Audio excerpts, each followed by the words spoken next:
Hello friends, and welcome back to another video. In this video, I'm going to be sharing with you the curriculum choices for my first grader for the 2025-2026 homeschool year. If you're new here, hello, my name is Erin. We are in our 8th year of homeschooling, and I have 3 kiddos, and their grades are 7th, 5th, and 1st. If you are interested in knowing what my 7th grader and my 5th grader are also using, I will link those videos down below. You can go check those out.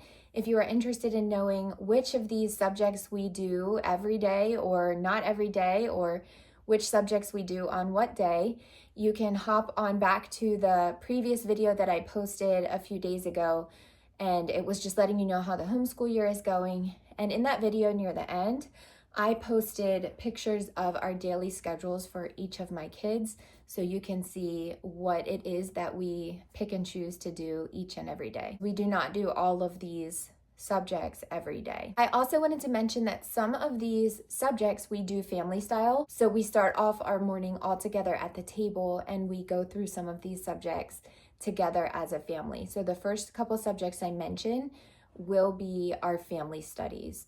To start off the morning, we always start with Bible, and we are using Bible questions and answers for kids and 5 in a row, Christian character and Bible study supplement. Both of these have been a great start to our morning and have really prompted some great conversation and devotional times for us.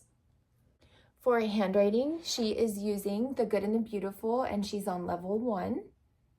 For history, we are using Tuttle Twins America's History, and this we are mainly using as a read aloud currently.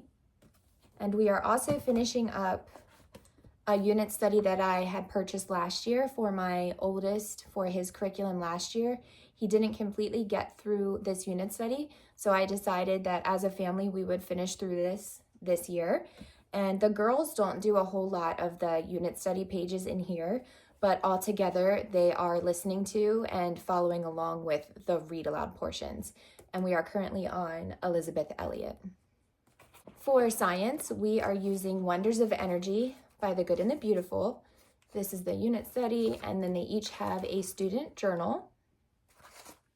For music, we are finishing up Living Harmonies unit study that we started last year. We have almost completed this study, so I'm trying to decide what we will move into next. I'm not sure if I will purchase the second volume or if we will choose to read some of the books that are recommended in this unit study that sort of tie back into the genres of music that we have learned about so far with this study.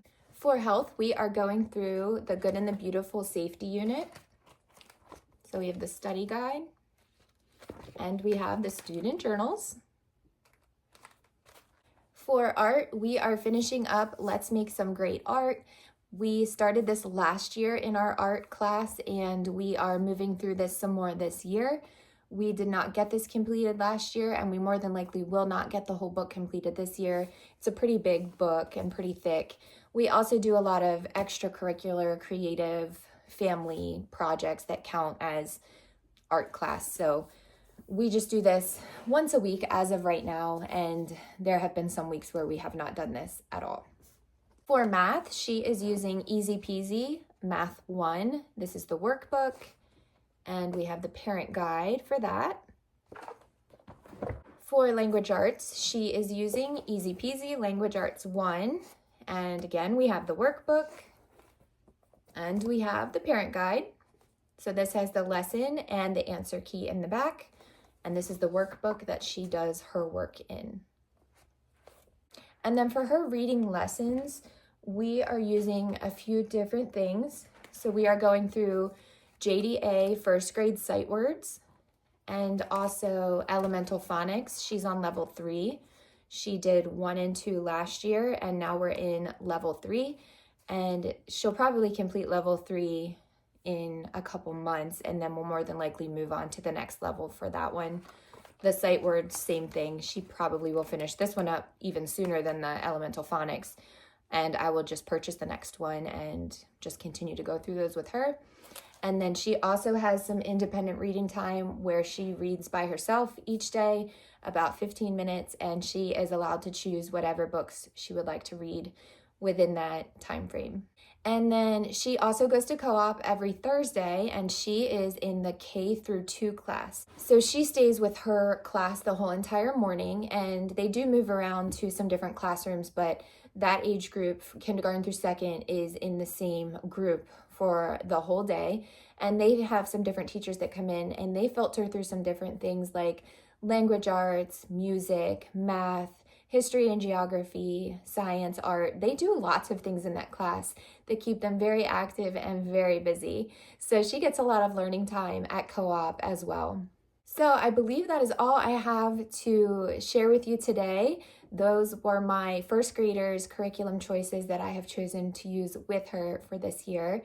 And it's possible that things could change up a little, so stay tuned for my mid-year homeschool update where you will hear if we've changed anything or how things are going. If anybody has any questions, please leave them down below and I will do my best to answer them. Thank you all for watching, and we will talk very, very soon.